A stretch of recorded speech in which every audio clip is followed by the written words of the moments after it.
বাদশাহ হারুনুর রশিদের নাম শুনছেন? তো ওনার দরবারে এক পাগল আসতো, বাহলুল পাগলা।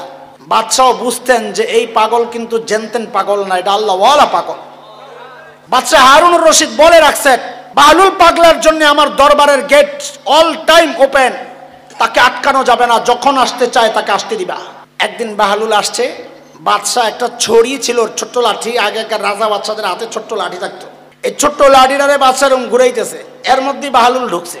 তো বাদশাহ বাহলুলরে দেখাই জিজ্ঞেস করছে, কি অবস্থা? জি আলহামদুলিল্লাহ ভালো। তো লাঠিটা দিছে বাহলুলের হাতে, কয় নেন নেন। কি করুন? আপনার চেয়ে বোকা কাউরে পাইলে ওরে দিয়ে দিয়েন। দেখছেন নাকি খুসাটা মারছে? তার মানে বাদশাহ বুঝাইলো আপনার চেয়ে বোকাও দুনিয়ায় কেউ নাই, দেওয়াও লাগবে না, এটা আপনি রাইখা দিয়েন। আপনি রাইখা দিয়েন এটা ডাইরেক্ট না বইলা কি বলে, আপনার চেয়ে বোকা যে তারে দিয়া দিয়েন। তো বাহলুল সরল সোজা মানুষ, বেচারা যায় খালি খোঁজে, আমার চেয়ে বেকল কে আছে, দেখ কাউরে পায় না। 2-3 বছর খালি খুঁজছে, কাউরে পায় না, লাঠিও দিতারে না, নিজের কাছেই রাখে। বাদশাহ তো চাইছি এটা যে বাহলুল পাগলার কাছেই থাক লাঠিটা।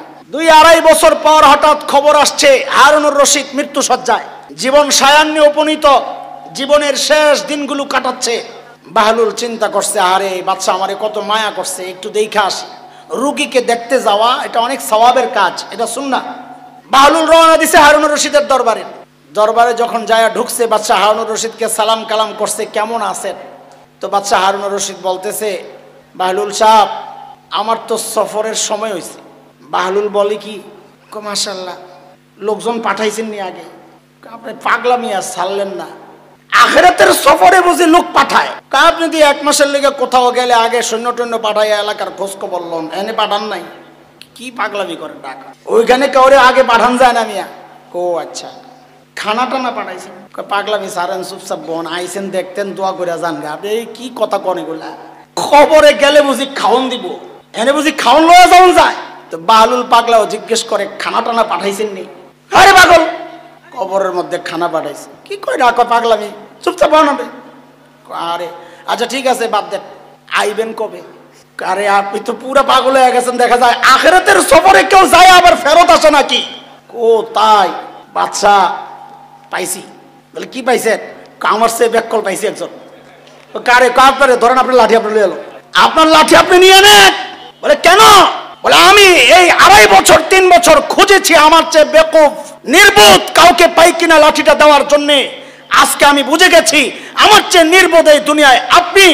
দুনিয়ার 1 মাসের সফরের জন্য কোথাও গেলে আপনি বাহিনী পাঠান, খানা পাঠান, বাহিনী আগে যাওয়া সব চেক করে আসে, আপনি আবার ফেরত আসার ডেট ঠিক করেন। অনন্তকালের সফর, আখিরাতের সফর, সেখানে আপনি একা যাচ্ছেন, তার জন্য আপনার কোনো প্রস্তুতি নাই। আমার চেয়ে বোকার আপনার চেয়ে কেউ নাই। আল্লাহু আকবার। খোসা কোন জায়গায় মারছে টের পাইছে? বাদশাহ হারুনুর রশিদের চোখ দিয়ে ঝরঝর করে পানি পড়া শুরু করেছে। ও বাহলুল, তোমাকে পাগল বলি, আসলে তুমি তো সবচেয়ে সচেতন। পাগল তো আমি, আসলেই আমি বোকা।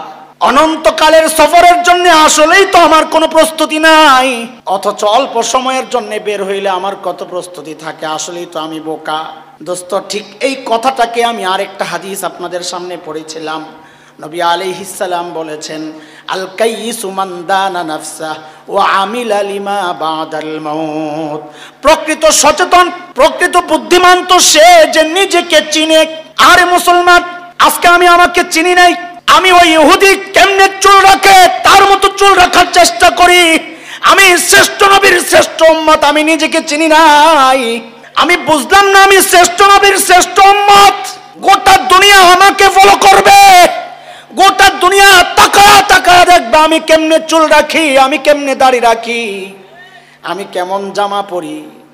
আমি সব বাদ দিয়ে আমি এখন তাদেরকে ফলো করা শুরু করলাম। আমি আস্তা একটা বোকা।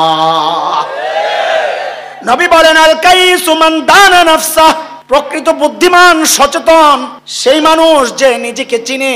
ওয়া আমিলা লিমা বাদাল মাউত, আর মৃত্যুর পরবর্তী জীবনের জন্য কিছু পুঁজি বানায়, পুঁজি বানায়। ও দোস্ত, কার কি পুঁজি আছে বলেন তো একটু? কার কি পুঁজি আছে বলেন? আমার তো নাই।